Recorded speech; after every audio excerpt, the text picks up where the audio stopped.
You see, corporate entertainment had become tired and boring.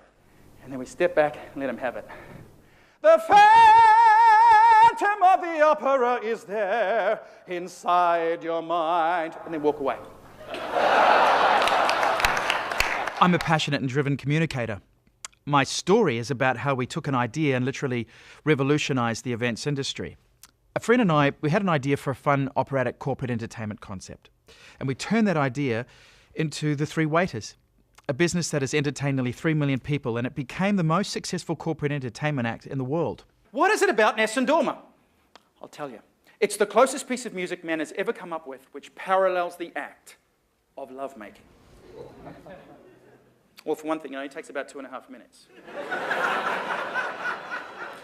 Obviously, serious opera buffs get it, but then you also get footy fans and Broken Hill come up to you saying, mate, I bloody hate opera, but geez, I loved your show. Now, my business partner and I, we didn't know it at the time, but this was going to become something much more than just entertainment. Ready for this? Do you think you boys could do your Three Waiters show for the Three Tenors? I helped create a show that became #1 in the world. I am, and always will be, tremendously proud of my association with the Three Waiters. But you know what? I never stopped being a rock and roller at heart, and a few years ago, I felt the need to move on. In May of last year, I actually sold my complete shareholding in all 3 companies. So I am now no longer affiliated with the show at all. My key message is that being courageous and creating opportunities for yourself is the secret to success. You know, life's not a rehearsal and we only have one chance. So I never wanted to look back on life and say that I wasted my talents. Being entrepreneurial is about being passionate. It's about giving it all and being brave enough to be innovative. Yeah, I learned from this that I'm not afraid of risk, and that without it, you cannot crash any boundaries at all. With risk comes adventure and excitement. Those are things I found that I thrived on, and that really drove me. I had a major dilemma, because I'd gone ahead in early 1999 and secured the New Zealand theatrical rights to a show called Looking Through a Glass Onion, which is An Evening with John Lennon, Words and Music. The monumental mythbuster I learned from this is that you do not need to have a university degree or have years' experience in these kinds of things to pull something like this off. Bollocks, my opinion. Passion was the petrol. After 15 years as a theatrical producer and a producer of corporate entertainment acts, I've summed up my business ethos into a few major strategies. And once again with the leading men, I've kept it simple. Put it at a price that differentiates it from the rest.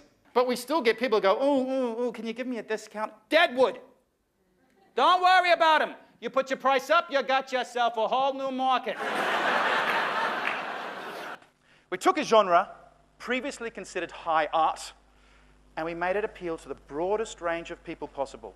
We set an extremely high standard of quality because we had to. Not easy to cast, but we do. We find them the best of the best quality. Keep on finding ways to making it fun. Give it a twist. And focus. My keynote is a snapshot of my career. It's full of interesting anecdotes and business insights. But the unique point of difference is that in my keynote, I sing 1 or 2 arias. And as far as I know, no one else on the speaking circuit has ever done that. And I do this because it stirs the emotions, and it's a really effective way of engaging with an audience. This is your chance to reach inside and find that inner rock or opera singer that is in each and every one of us.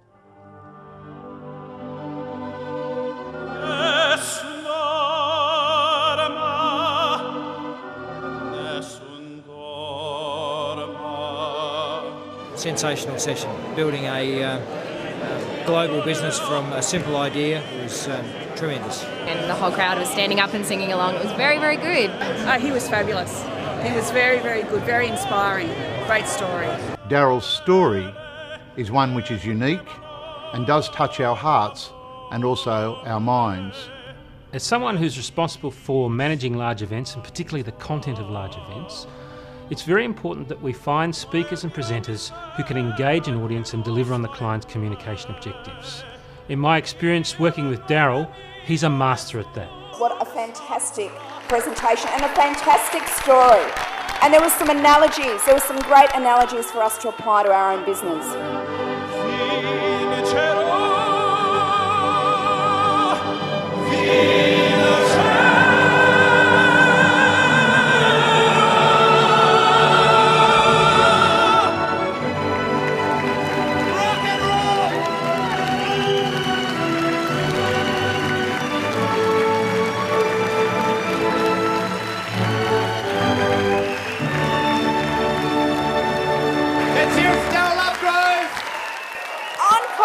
Encore! Woo! More! We want more!